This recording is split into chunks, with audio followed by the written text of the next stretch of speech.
Audio Jungle.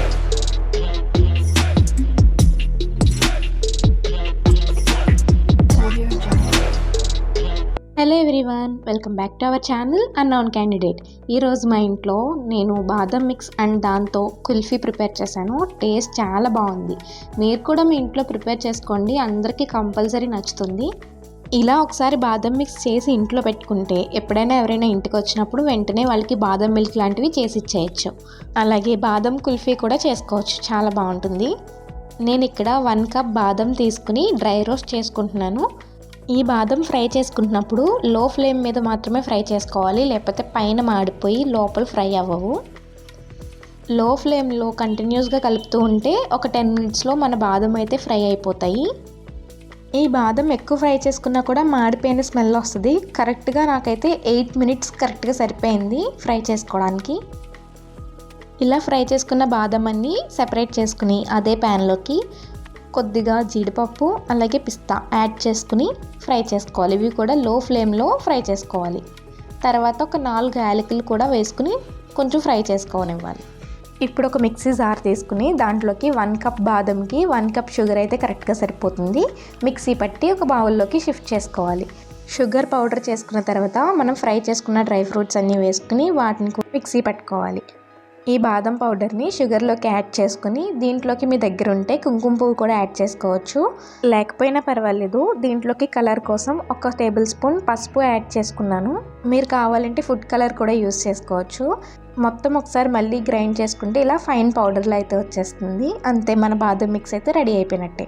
ఇప్పుడు నేను ఇక్కడ బాదం మిక్స్ ప్రిపేర్ చేసుకున్నాం కదా, దాంతో కుల్ఫీ అయితే చేస్తున్నాను. ఈ కుల్ఫీ మౌల్డ్స్ని యూస్ చేసుకుంటూ, కుల్ఫీ మౌల్డ్ లేకపోయినా పర్వాలేదు, చిన్న చిన్న గ్లాసెస్లోకి యాడ్ చేసుకుని ఫ్రీజ్ చేసుకోవచ్చు. నేను ఇక్కడ 3/4 లీటర్ మిల్క్ తీసుకుని లో ఫ్లేమ్ మీద బాగా మరిగించాను. ఇలా మరిగించడం వల్ల కుల్ఫీకి మంచి టెక్స్చర్ అండ్ టేస్ట్ అయితే యాడ్ అవుతుంది. పాలు మరిగిన తర్వాత దీంట్లోకి మీకు స్వీట్నెస్కి సరిపడినంత షుగర్ అయితే యాడ్ చేసుకోవాలి.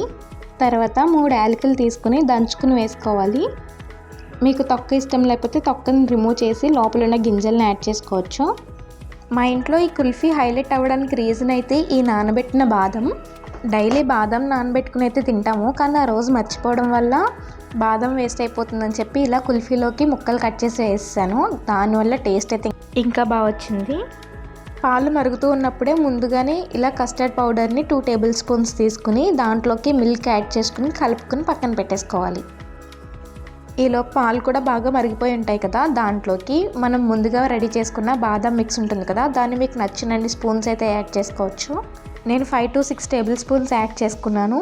అది వేసుకుని ఒకసారి కలుపుకుని దాని తర్వాత మనం ముందుగానే కస్టర్డ్ పౌడర్లోకి పాలు కలిపి పెట్టుకున్నాం కదా, ఆ మిక్సర్ని యాడ్ చేసేసుకోవడమే. కస్టర్డ్ పౌడర్ వేసుకోగానే థిక్ అయిపోవడం స్టార్ట్ అయిపోతుంది. లో ఫ్లేమ్లోనే కలుపుకోవాలి. అప్పుడు తర్వాత మనం కట్ చేసి పక్కన పెట్టుకున్న బాదం కూడా యాడ్ చేసుకుని స్టవ్ ఆఫ్ చేసుకుని కంప్లీట్గా కూల్ అవ్వనివ్వాలి. కంప్లీట్గా కూల్ అయిపోయిన తర్వాత ఈ మిక్సర్ని అంతా మౌల్డ్స్లోకి యాడ్ చేసేసుకొని క్యాప్ పెట్టేసి ఫ్రీజ్ చేసేసుకోవడమే.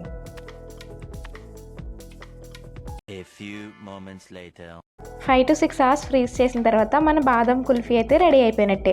టేస్ట్ అండ్ టెక్స్చర్లో రెండిట్లోని చాలా బాగుంటుంది, టేస్టీగా ఉంటుంది. ప్రతి బయటలోని నానబెట్టుకున్న బాదం పలుకులు తగులుతూ టేస్ట్ చాలా బాగుంది.